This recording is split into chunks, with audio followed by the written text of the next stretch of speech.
नमस्कार दोस्तों।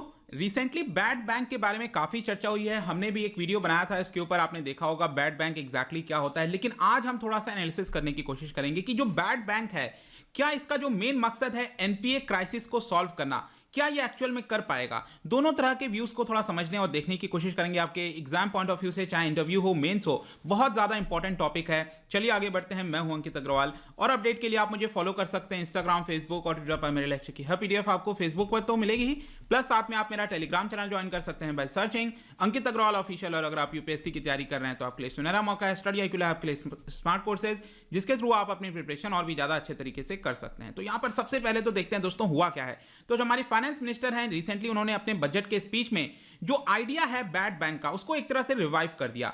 और यहां पर उसका नाम बैड बैंक नहीं दिया गया था, क्योंकि बोलने में शायद उतना अच्छा नहीं लगता। नाम लगता है कि बैड बैंक है, लेकिन वो होता अच्छा बैंक है। लेकिन इसका नाम जो दिया गया वो है आपका ARC। तो कंफ्यूज मत हो जाना आपके एग्जाम में।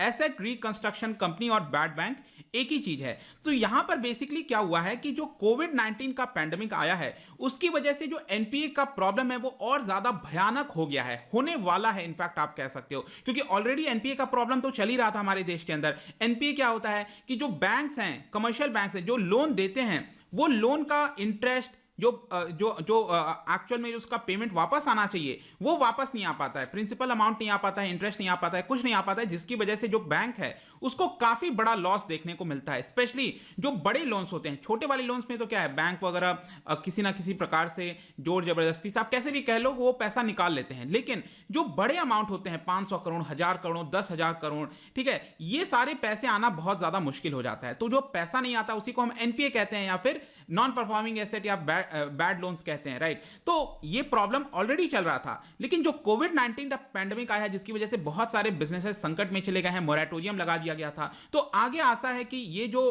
प्रॉब्लम है वो और ज्यादा भयानक होने वाली है। और कहीं ना कहीं इसी को देखते हुए, क्योंकि मेरा ख्याल है कि अगर ऐसा प्रॉब्लम शायद नहीं आया होता है, कोविड-19 नहीं आया होता, तो शायद ये बैड बैंक लाने की आवश्यकता नहीं पड़ती, क्योंकि उतना उसके बारे में दिख नहीं रहा था।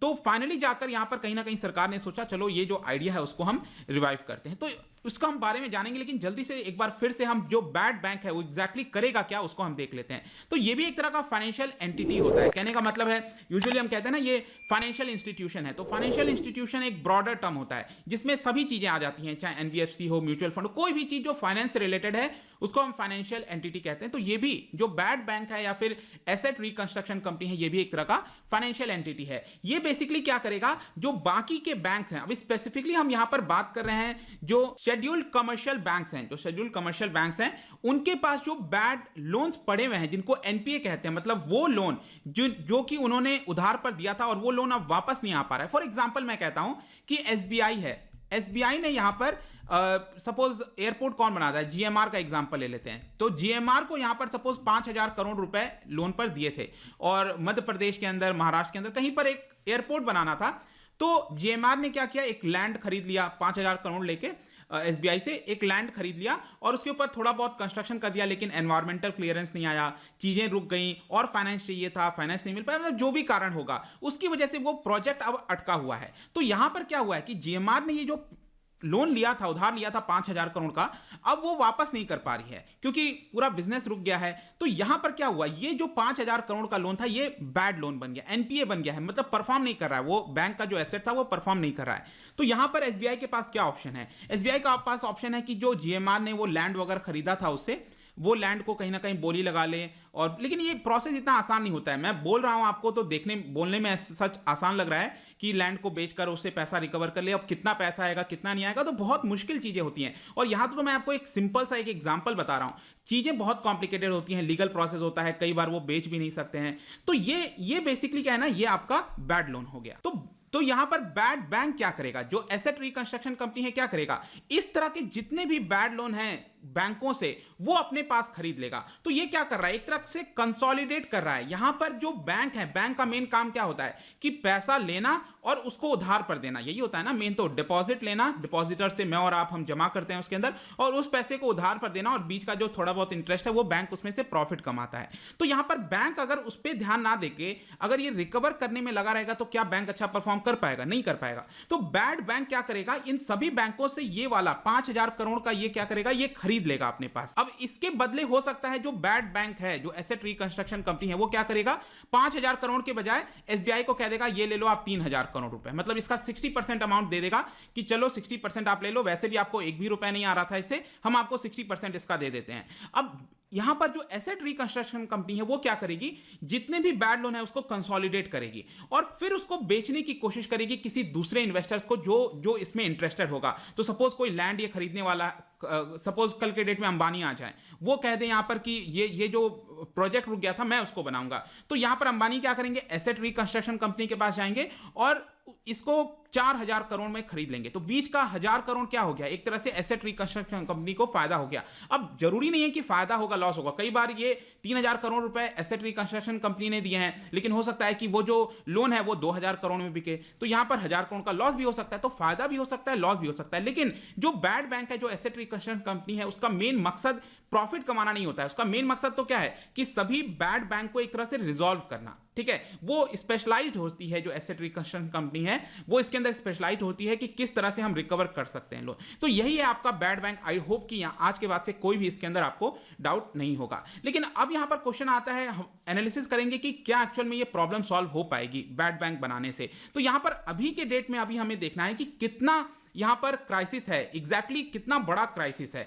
तो आप अभी जो लेटेस्ट फिगर यहां पर है हमारे पास, उसमें यह बताया गया है कि मार्च 31, 2020 तक करीब 9 लाख करोड़ ऐसे हैं, 9 लाख करोड़ रुपए ऐसे हैं जो कि बैड लोन में कन्वर्ट हो चुके हैं, मतलब वो परफॉर्म नहीं कर रहे हैं। ऑल्दो अगर आप देखोगे उसके पिछले 2 वर्षों से 2018 के मुकाबले 2018 में ये 10 लाख करोड़ हो गया था, तो ये गिरकर 9 लाख करोड़ हुआ है। तो ये कम तो हुआ है, लेकिन कम होने का मतलब क्या है, क्या कम, इसका मतलब ये हुआ कि जो बैंक्स हैं, कमर्शियल बैंक्स हैं, क्या उन्होंने अपना 1 लाख करोड़ रुपए रिकवर कर लिया? नहीं, ऐसा नहीं होता है। मैं आपको बताता हूं, बेसिकली आपने राइट ऑफ के बारे में सुना होगा। राइट ऑफ का ये मतलब है कि सपोज एसबीआई का 1 लाख करोड़ रुपए यहां पर क्या हो गया है, बैड लोन बन गया है, वो 1 लाख करोड़ आ नहीं रहा है। अब 1 लाख करोड़ नहीं आ रहा है, इसका मतलब क्या है कि एसबीआई का बैलेंस शीट आप देखोगे तो वो खराब दिखेगा।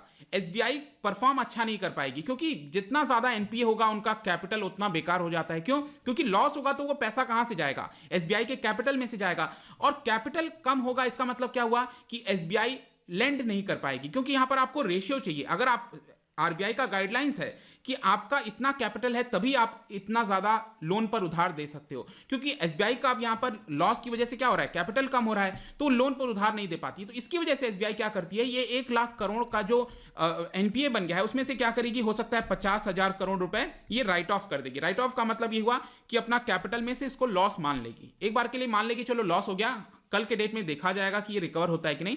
तो ये जो कम हुआ है ना 10 लाख करोड़ से 9 लाख करोड़, ये मेन कारण है यहां पर राइट ऑफ का। इसका मतलब क्या हुआ, बैंकों को लॉस हुआ है, बैंक अभी के लिए उसको लॉस मान के चल रही है। कल के डेट में अगर वो रिकवर हो जाता है पैसा तो ठीक है, वो प्रॉफिट के अंदर वापस से काउंट कर लिया जाएगा। लेकिन यहां पर सबसे बड़ी प्रॉब्लम क्या आ रही है, यहां पर एसबीआई को लॉस हो रहा है, मतलब कि सरकार को टैक्स पेयर्स का पैसा वापस एसबीआई के अंदर डालना होगा। और इसीलिए आपने सुना होगा कि सरकार यहां पर रिकैपिटलाइजेशन कर रही है। रिकैपिटलाइजेशन का मतलब है कि कैपिटल को बढ़ाने की कोशिश कर रही है, क्योंकि कैपिटल बढ़ेगा एसबीआई का तभी तो एसबीआई और ज्यादा लोन पर उधार दे पाएगी। तो यहां पर आप देख सकते हो राइट ऑफ किया गया था 2015-16 में 70,000 करोड़ रुपए, 2019-20 में आप देखिए 2.4 लाख करोड़, इतना सारा यहां पर राइट ऑफ किया जा रहा है, इतने बड़े बड़े अमाउंट।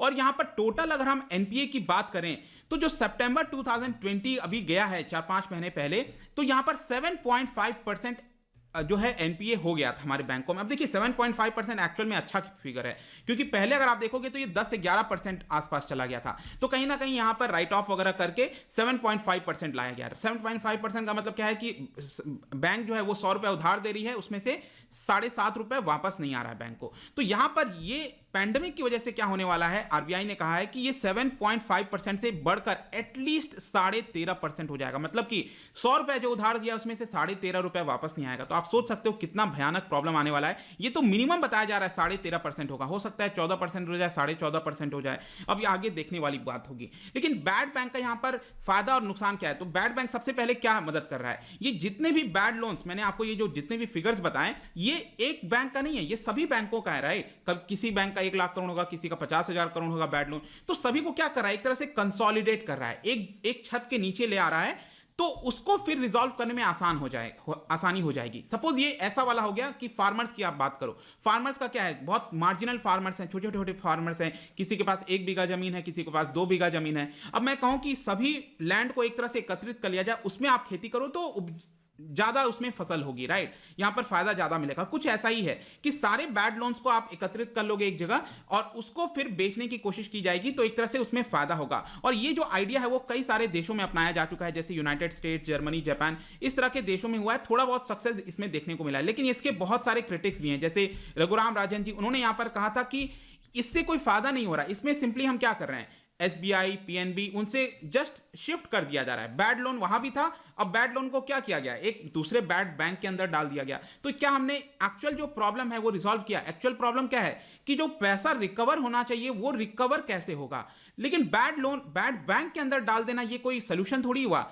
अब बैड बैंक क्या एक्चुअल में उसको रिकवर कर पाती है कि नहीं, ये सबसे बड़ी वो होगा, क्योंकि अगर वो रिकवर नहीं कर पाएगी तो इसका सिंपली मतलब क्या हुआ, वापस से लॉस होगा, और वो लॉस कौन झेलेगा, अल्टीमेटली सरकार को ही उसके अंदर पैसा डालना पड़ेगा। तो ये कुछ यहां पर जो आप देखोगे तो क्रिटिसिज्म इसको लेकर होता है। तो यहां पर मेन क्या है कि जो पब्लिक सेक्टर बैंक्स हैं, एसबीआई, पीएनबी, उनको एक तरह से बेनिफिट है बैड बैंक बनने से। बैड बैंक तो क्या है, यहां पर पब्लिक सेक्टर बैंकों को तो क्या करना है, अपना जो बैड लोन बन गया उसको सिंपली ट्रांसफर कर दो, ये उनको फायदा है। लेकिन अल्टीमेट लॉस अगर आप देखोगे तो ये टैक्स पेयर्स का ही पैसा यहां पर जाता है। और कहीं ना कहीं यही एक कारण है, आपने देखा होगा बार बार प्राइवेटाइजेशन की बात होती है, तो जब तक सरकार का हिस्सा बहुत सारा होगा बैंकों के अंदर, इसमें क्या होगा कि अल्टीमेटली जो लॉस है आप देखोगे तो टैक्स पेयर्स का ही होता है। हर साल आप देखो कुछ ना कुछ अमाउंट, इस बार भी आई थिंक कितना, शायद 20,000 करोड़ का वो बोला गया है, तो 20,000 करोड़, कभी 50,000 करोड़, लगातार वो जो पैसा है इसके अंदर डालना पड़ता है। तो एक तरह से लॉस होता रहता है, लगातार टैक्स पेयर्स का पैसा जाता है। और यही कारण है कि कहीं ना कहीं सरकार जो है प्राइवेटाइजेशन की तरफ बढ़ रही है, उसको प्राइवेटाइज कर रही है, क्योंकि कल के डेट में अगर लॉस होगा तो वो प्राइवेट पीपल का लॉस होगा, ऐसा यहां पर तर्क दिया जाता है। इनफैक्ट आप ये देख सकते हो कि जब हम कहते हैं कि बैड बैंक क्या बैड लोन क्राइसिस को हटाने में मदद कर सकता है, तो देखिए पब्लिक सेक्टर बैंक जो उसका ओनरशिप कौन है, सरकार है, कौन मैनेज करता है, ब्यूरोक्रेट्स मैनेज करते हैं। तो ब्यूरोक्रेट्स के अंदर वो ओनरशिप की भावना नहीं आती है कि ये बैंक मेरा है। जैसे प्राइवेट है, आप कोई बिजनेस चला रहे हो तो आप उसके अंदर पूरे तन मन से लगे रहोगे कि हाँ इसमें लॉस नहीं होना चाहिए, मुझे परफॉर्म करना है। लेकिन आपको छूट दे दिया जाए कि चलो लॉस हो गया तो कोई बात नहीं, आप क्या कर सकते हैं। तो यहां पर पब्लिक सेक्टर बैंकों के साथ वैसा ही कुछ होता है, जो उसको मैनेज कर रहे होते हैं लोग, वो बहुत ज्यादा ज़ील के साथ नहीं करते हैं कि कल के डेट में लॉस हो गया तो वो एक्चुअल में उनका लॉस है। तो इसी की वजह से ये जो प्रॉब्लम है एक तरह से पब्लिक सेक्टर बैंकों में आपको ज्यादा देखने को मिलती होगी। तो ये तो अब आगे चलकर देखना होगा कि क्या एक्चुअल में जो बैड बैंक बनाया गया है क्या वो रिकवर कर पाता है कि नहीं। जब हम कहते हैं बैड बैंक क्या सक्सेस होगा कि फेल होगा, ये डिपेंड करता है कि क्या बैड बैंक जो है क्या वो लोन को रिकवर कर पाती है कि नहीं। क्योंकि अगर वो रिकवर नहीं कर पाएगी तो क्या है, सिंपली ये तो ट्रांसफर किया जा रहा है लोन को एक जगह से दूसरी जगह, इससे ज्यादा कुछ नहीं हो रहा है। लेकिन हाँ, इसमें एक फायदा डेफिनेटली देखने को मिलेगा, वो है आपका reviving of the credit flow. Credit flow का मतलब है कि बैंक से जो पैसा है वो ज्यादा क्रेडिट पर जाए और पब्लिक को, क्योंकि इससे क्या होगा कि बैंकों के पास थोड़ा बहुत पैसा आ जाएगा। बैड बैंक क्या करेगी, थोड़ा पैसा उसका दे देगी जो लोन रिकवर नहीं हो पा रहा है, उसकी वजह से कुछ पैसे आ जाएंगे। फिर क्या होता है कि जब बैंक पैसा देती है तो कुछ अमाउंट उसको रिजर्व में रखना होता है, तो वो रिजर्व अनलॉक हो जाएगा और उससे फर्दर जो कैपिटल है उसका यूज कर सकती है। और बताया जा रहा है कि 5 लाख करोड़ के जो कैपिटल है वो कहीं ना कहीं फ्री हो सकते हैं बैंकों के, जो कि यहां पर लोन पर दिए जा सकते हैं। तो ये यहां पर एनालिसिस था दोस्तों रिगार्डिंग बैड बैंक की अक्सर चर्चा हो रही है। एंड डेफिनेटली एक क्वेश्चन आपको कहीं ना कहीं आपको इसके बारे में देखने को मिलेगा, प्रीलिम्स हो कहीं पर भी आपको एक डेफिनेटली आएगा क्वेश्चन। जाने से पहले एक क्वेश्चन मैं आपके लिए लेकर आया हूं, आपको बताना है कि अगर आरबीआई जो एसएलआर होता है उसको अगर रिड्यूस करती है 50 बेसिस पॉइंट पर, तो क्या हो सकता है, most likely what is going to happen. इसका जो राइट आंसर मैं अपने इंस्टाग्राम पर तो डालूंगा ही, अगर आप इंस्टा पे नहीं हो कोई बात नहीं, टेलीग्राम से आप ले सकते हैं। मैं कई सारे एमसीक्यूज यहां पर डालता रहता हूं स्टोरीज के फॉर्म में, आप जाकर प्ले कर सकते हो। अगर आप मुझसे इकोनॉमी पढ़ना चाहते हैं, कोई भी कोर्स परचेज करना चाहते हैं, स्टडी IQ ऐप पर जा सकते हैं। आई होप कि वीडियो आपको पसंद आया होगा। मिलता हूं आपसे next time, till then thank you very much, see you soon.